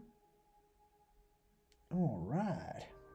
Now, what we could do, we could try and cheat here, and not that there's a lot of lines, but we could just dry brush across that and see how that comes out if we're really light. Shall we try it? Why not?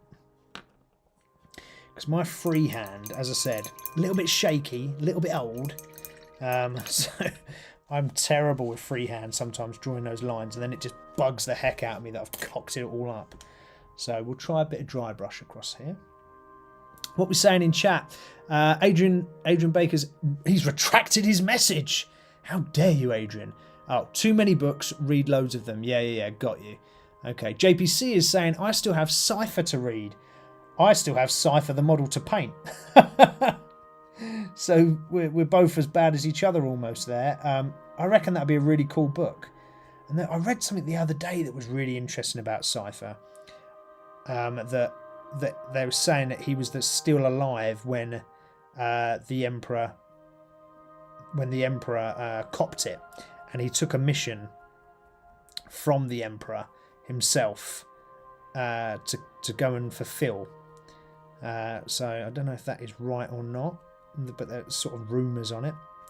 But all we're doing now, just for those that are just looking at the painting, I've just mixed up a bit of a lighter purple, and I'm kind of dry brushing across the back of the model here just to highlight a couple of areas, because I didn't want to use my non-steady hand to paint, and it's just to give it a bit more of a textured feel.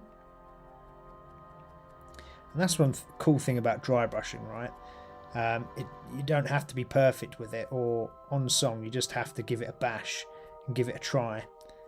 But it's really easy.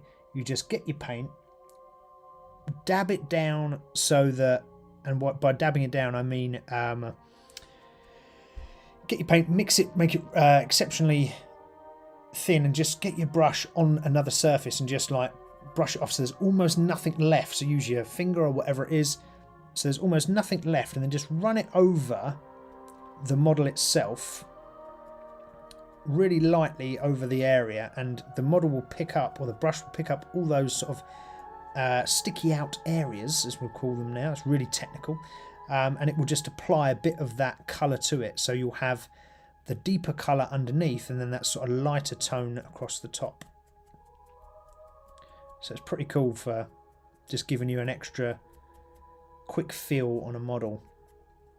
So now you've got this, now you've got this sort of dark and light kind of vibe across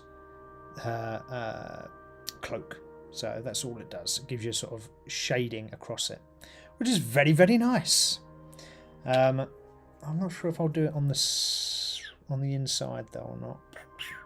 Should I? Probably. Let's get a little bit more white mixed up.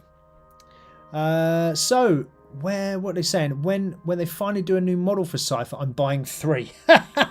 I've got the old Cypher, not the new one. I've got the old one that's sat in my pile of shame. In fact, you would have seen it if you did watch a video. The pile of shame video I did, you will see Cypher sat in there. It's a really cool model. It's the old sort of fine cast rather than the newer style of printing, but it's still cool. It's still really good. But I do need to put it together rather than being lazy. What we're saying here, is anyone going to Brighton Comic Con over the weekend? Red Jasper. Oh, good question. To be honest, Red Jasper, I completely forgot that it was Brighton Comic Con. I completely forgot that it was. But is anyone in the chat going to Brighton Comic Con? I'm sure that will be an absolute blast. Ah, see, that's too much. See, too much on the brush there. Cocked it up, but that's okay because we can work with that. And we can take some of that off. Remember, if you're quick and you make a mistake, all you need to do is just get a wet brush and just put it over where you just painted, and just be really gentle, and you can actually take the paint off or minimize the damage that you've just done remember this paint, especially when you're dry brushing, dries really quickly. So in this case, I've not quite got it all, but I've got a little bit of it. Let's see if we can get it out. Ooh. Let's use of it a tissue. Well, we didn't get it all out, but we got the majority of it out, which is not too bad. Alright, we'll stick with that.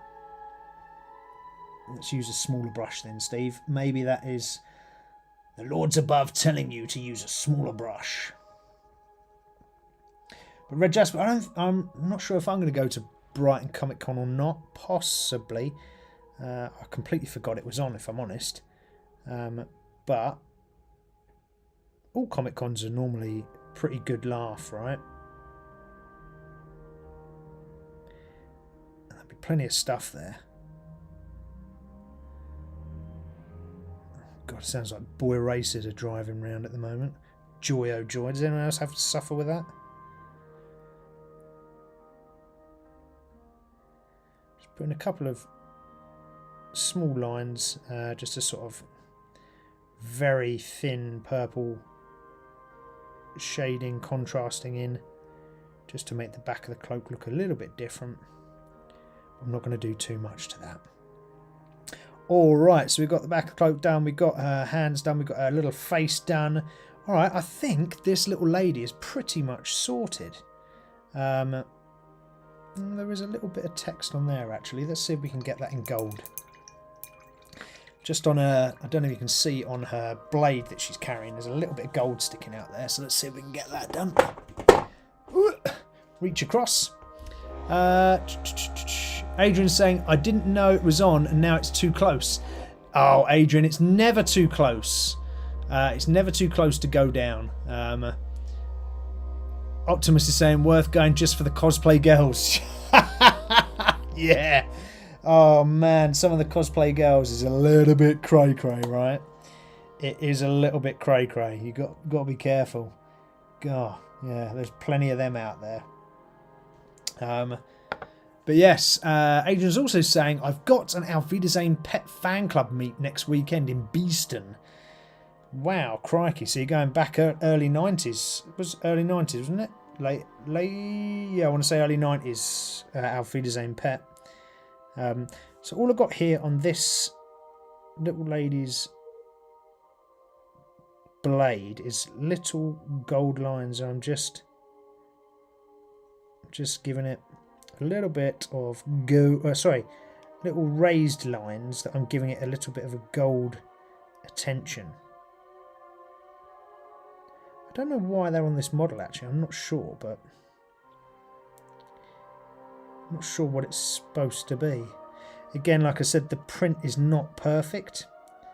I don't know if this is meant to be like some kind of wrap that is around the blade. I'm not entirely sure, but let's give it a bit of gold and see what comes out, see what it looks like.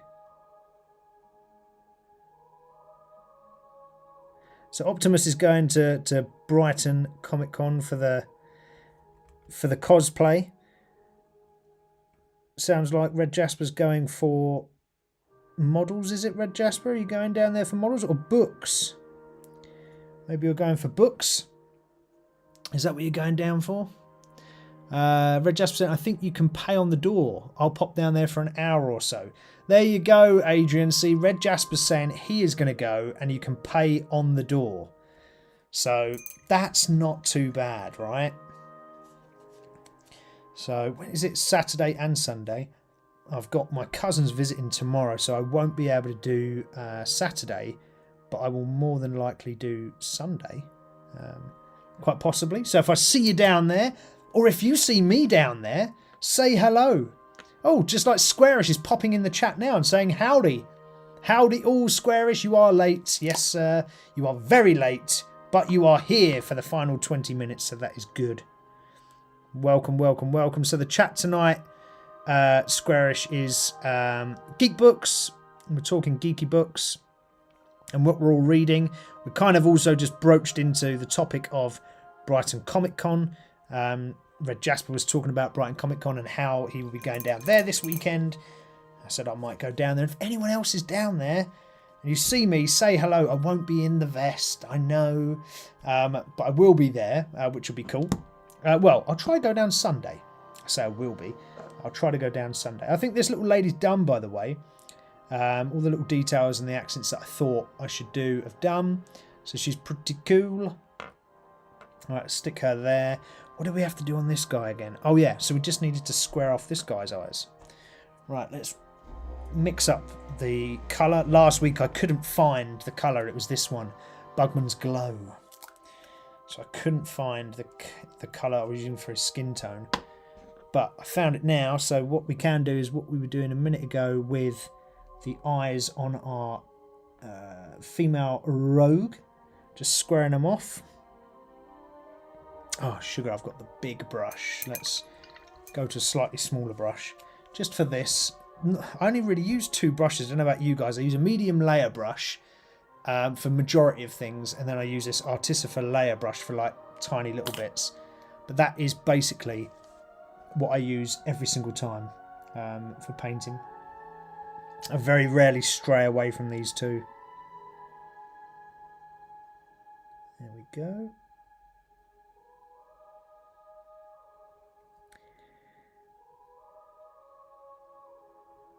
Lovely jubbly.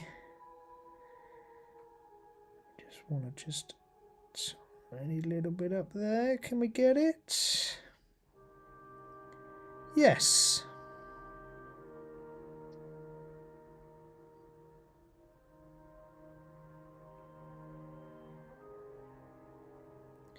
There we go. He looks all right.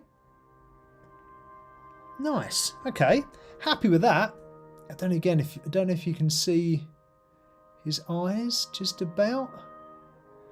Yeah, I'm just trying to see if you. I'm sort of cricking my neck like this. I've got these stupid glasses on. But he looks pretty cool. What we're saying in chat. Never been to one before. Oh, we've never been to a Comic Con. Red Jasper. Mate, they're pretty cool. They're quite overwhelming. The London one is quite overwhelming. I've not been to the Brighton one, I must admit. But the London one is quite overwhelming because it's just absolute carnage. Squarish is saying, in my defence, I've been filming with GT UK today. Ah, okay. Well, we'll allow you to get away with that. That's not a problem.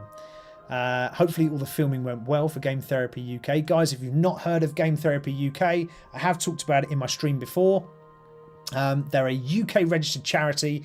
They do therapeutic gaming for a variety of different groups, from veterans to homelessness to people with special needs to kids, schools, libraries and clubs. They do loads of different things. They're a charity. They're very well worth it, and they do all of their stuff for free for these different groups in the variety of therapeutic gaming, so via tabletop role-playing games largely. They are expanding into video games and other bits, but at the moment largely tabletop role-playing games. Haven't heard of them and you can help, or you can just like and share their profiles and things like that on Facebook and all the rest of it. Please, please, please do. It will very much help them out. They're only a small charity. Squarish, I hope that filming has gone well. Adrian's saying, I'm working on a fighter to go Rune Knight in Johnny Propulsion's Monday night game at the in Tactical Advanced Game. So Adrian there is talking about playing Dungeons and Dragons in Tactical Advanced games that they run, and that's D&D 5e, and he's going to create a fighter to go Rune Knight. Yeah, it's absolutely overpowered, Rune Knight. I played one once as a test, and it's absolutely ridiculous. Honestly, Rune Knight is so overpowered. It's unreal. It's really quite crazy. Some of the things in all these games are like, it doesn't matter whether you're playing Doom or whether you're playing, Fortnite or Dungeons and Dragons. They all have their sort of idiosyncrasies and odd sort of moments, and that one class, I think, Fighter Rune Knight in D&D is super overpowered. Played one and you could literally kill things so quick. It was quite crazy. All I'm doing there is I've just sort of highlighted... Oh God, I've got my hand in the way. I've just highlighted the little stitching area here with a little bit of Agrax Earthshade. So I've just gone in between the stitches and just dropped some of the contrast in there, just so you can see the bridging gap between the two stitch bits. just to do that. What else do I need to do on this guy? There's a little overrun of gold there, so I could probably just tidy that up. Let's pop these old super lenses on.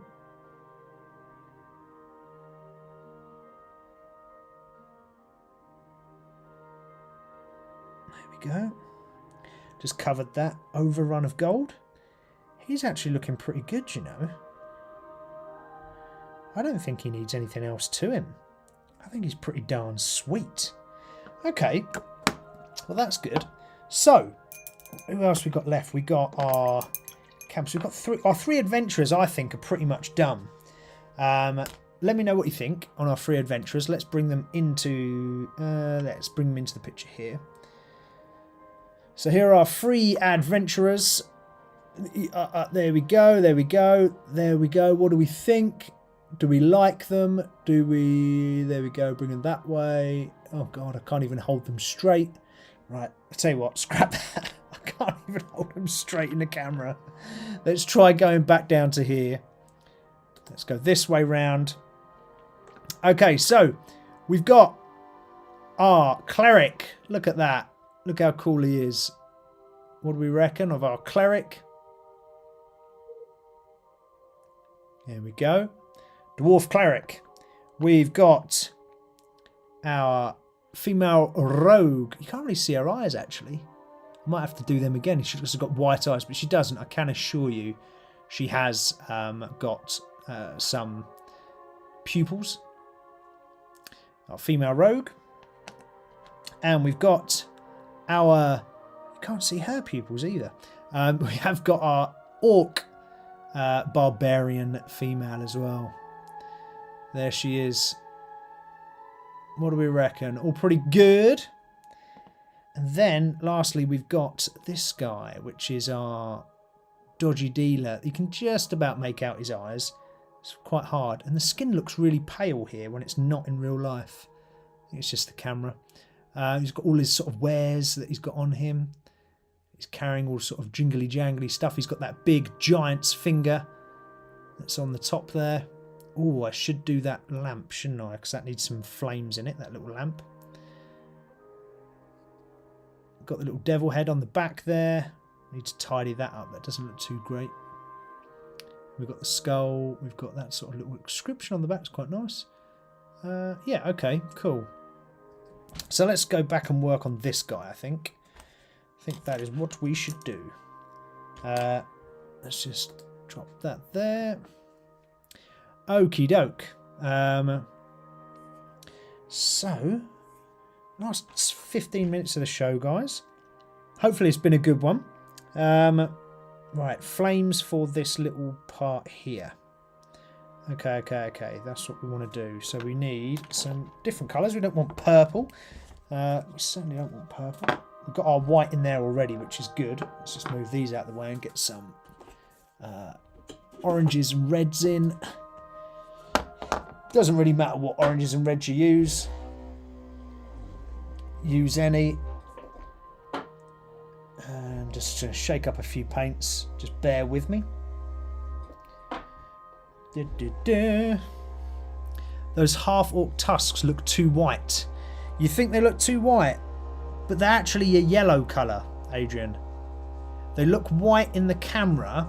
It's like I'm saying this... no, it's not that one. It's this guy.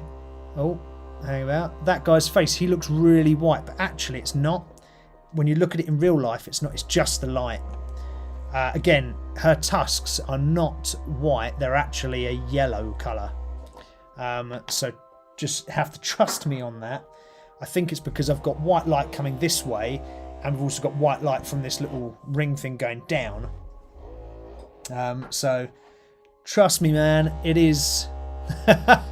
She uses Colgate. Yes, Red Jasper, she does. Yeah.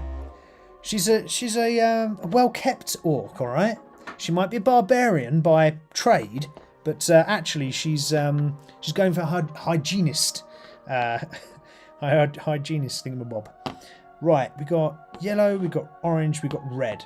So, what we're going to do here is try and add some flame kind of look into this little, what are they called? These things? These little things? What are they bloody called? Lights. Oh, God. You can tell it's Friday. The things that you hold up that have got lights in that you put a candle in, basically. Jesus. Yeah, but one of those. We're going to try and paint those. And what we're going to do is we've got the white in there already. And then we're going to give it a little bit of yellow. And then we're going to give it a little bit of orange and then a little bit of red. What are these bloody things called, peeps? These things here. The little lantern. That's it. I wanted to say something beginning with T, but it's not. It's lantern. So that's what we're going to do now. So there's a really tiny window here. So we want the kind of white to be at the centre, right? In each of the windows. So you're only doing a tiny bit of colour elsewhere. It doesn't matter how you do it, but just a little bit of yellow, a little bit of orange and a little bit of red to fill the rest should be fine. So let's have a look here. It doesn't matter about the sort of pattern as such.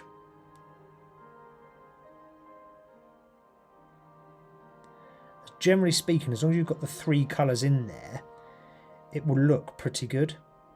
And they don't have to be in a certain position or order. Just get those three colours in there.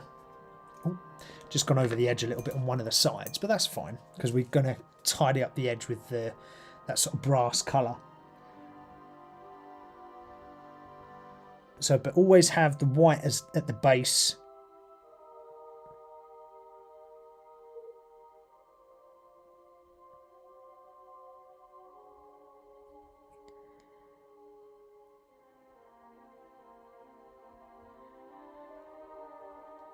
Go.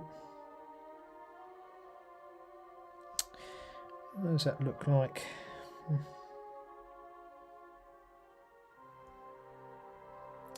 Don't know. Oh, sorry guys, just gone out of view. Just trying to get a quick little bit of colour in each one of those.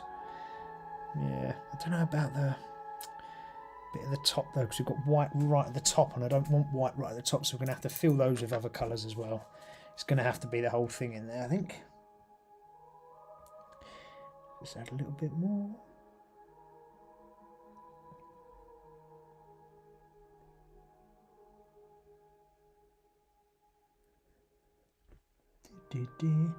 Yeah, and just sort of go a little bit crazy with how you put in the colours on these lanterns. As long as you've got that kind of white base, fill the rest with variety of different colours and just see how it comes out. It won't look terrible because they're so tiny. Getting it to look decent is very, very difficult, but just sprinkle the colours in and about. It doesn't have to be perfect. It doesn't have to be in any kind of format. Right. Okay, so that's that, and I'm going to tidy up the edges with the bronze, which is there. What we're saying, Optimus is saying, have you seen Amazon's secret level D&D animation with Tiamat? Has a little band of adventurers like yours. Yes, yes it does. That wasn't the inspiration for this, by the way, but yeah, secret level's very, very good. The secret, yeah, Red Jasper's talking about the 40k one. Absolutely. Secret level was very, very cool on both the D&D front and the Warhammer front. I was very impressed. And if that's anything to go by for the sort of Warhammer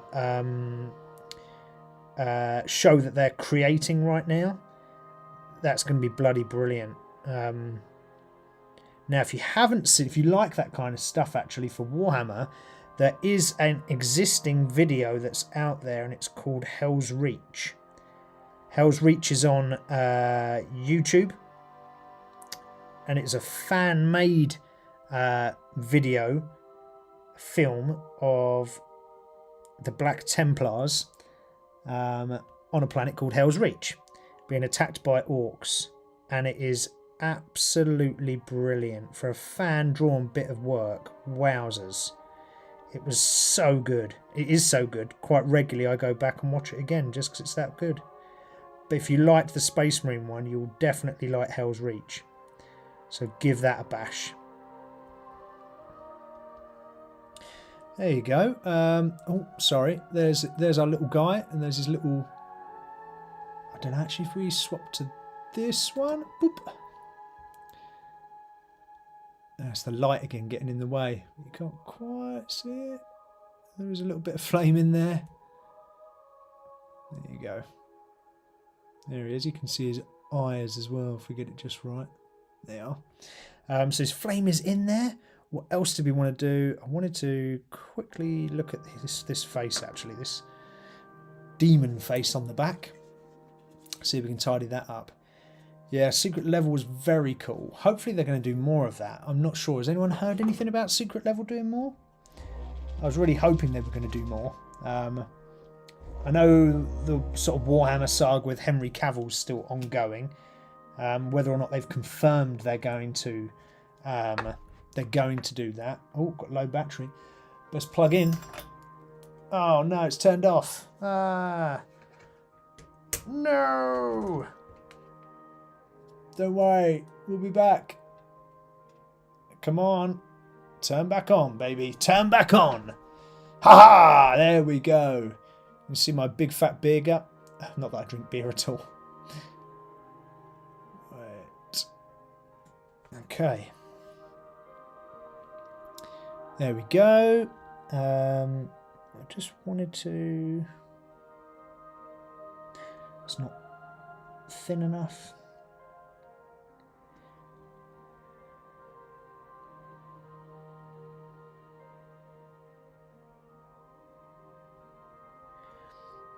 Just wanted to tidy up the eyes a little bit on this one, so look a bit. Can you see my? I don't know if you can see, but my brush needs replacing.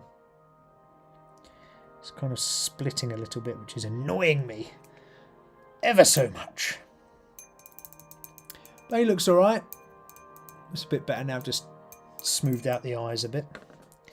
Yeah, has anyone got an update on the Henry Cavill one? No, it wasn't a loose cable, Adrian. It was my battery ran out. Battery on the bloody camera. It's not very good in terms of lasting for a long time, this battery. I don't know why, but it doesn't seem to last very long at all. Just going to slap a load of what's it called? Earthshade contrast across his bandages, because they shouldn't be clean at all, because he walks around barefooted. So they should be dirty, as should that there. Probably this here, which is the bone sticking out of the finger. A nice way to cheat if you need to quickly cheat and cover things up. Use Earthshade, because it does cover things quite nicely. Things like that bandage, look, very quickly you can slap a load of paint on in it. Brings out the depth and the different layers and hides any mistakes that you make. So it's a very good paint. So for this one, let's use it on this skull, for example. Not that it needs, the skull necessarily needs it, but if you wanted to, you know, this is just an example of how it works. You can see that it's pretty alright anyway, but if you just do this. There you go. You can see how it transforms the look of something straight away. It just gives it a bit more of a realistic feel by filling in any of the missed spots in your bad painting. So if you're not perfect at painting like I am not, stick some shade across the model itself where you've been painting, and it just covers things up and brings out and it accentuates some of the key areas of the model or the print. There we go. We could probably do that for the same for our little devil fellow down here. And you can use different types of shade as well. So maybe for the devil we won't use a brown, but we'll use like a black shade. So we can do that instead. Let's just swap back to there. I need to add my little mini screen into the other camera view, don't I, really? There we go. Get that in there.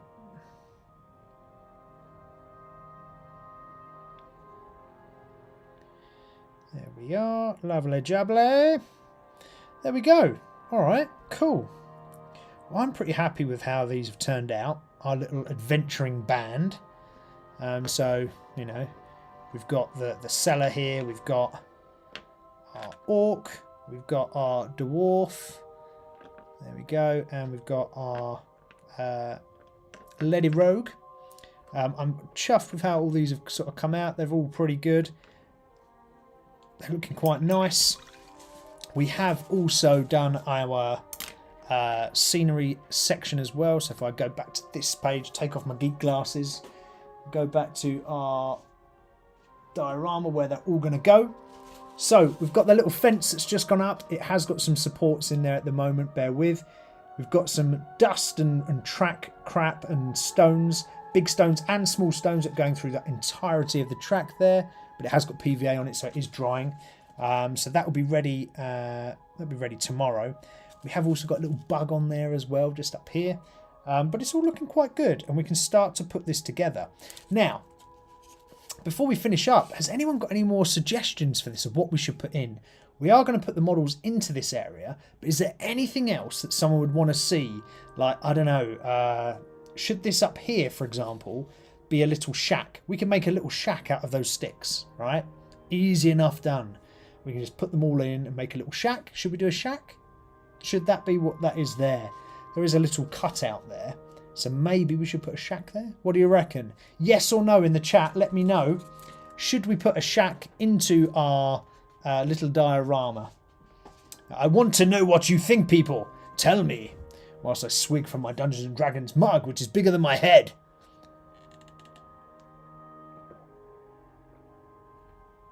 Ah. Well, my people.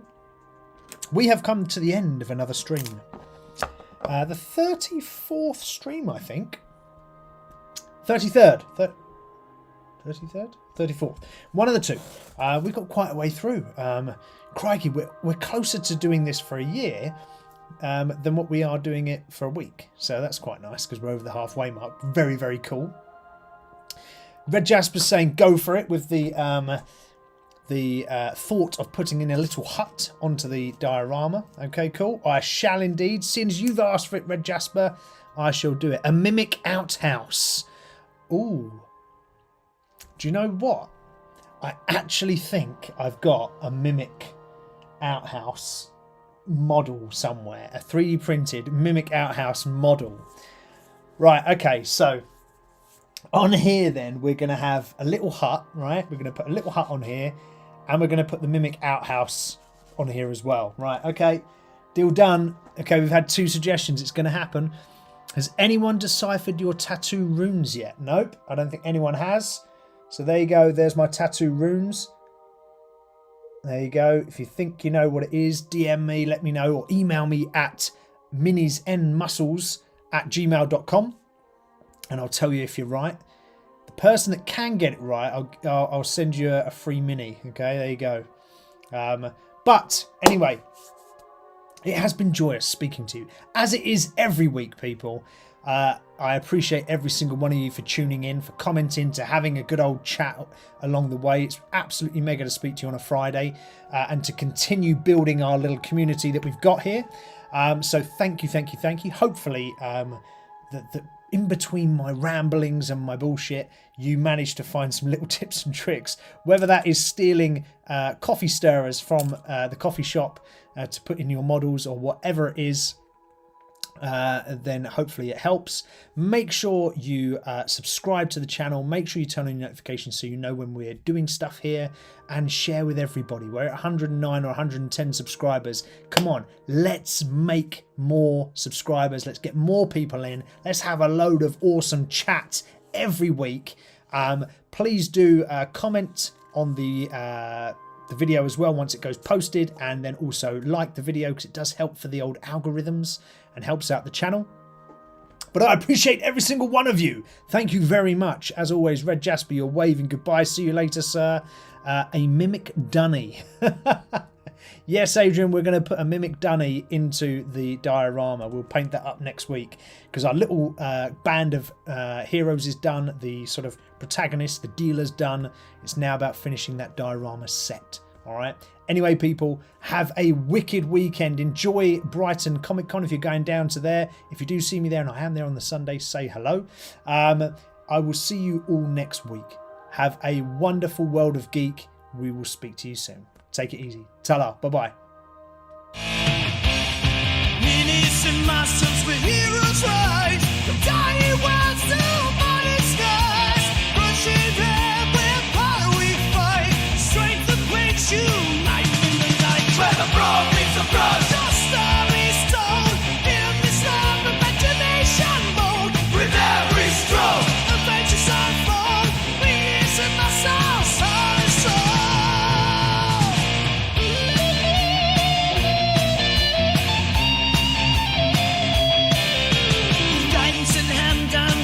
To explore, roll the future, hear the dice roar, gaining realms of muscles drawn, together in this place where we belong. Doling spells, casting dreams until the dawn, leveling up and the world to follow. With painted heroes shining bright, venturing on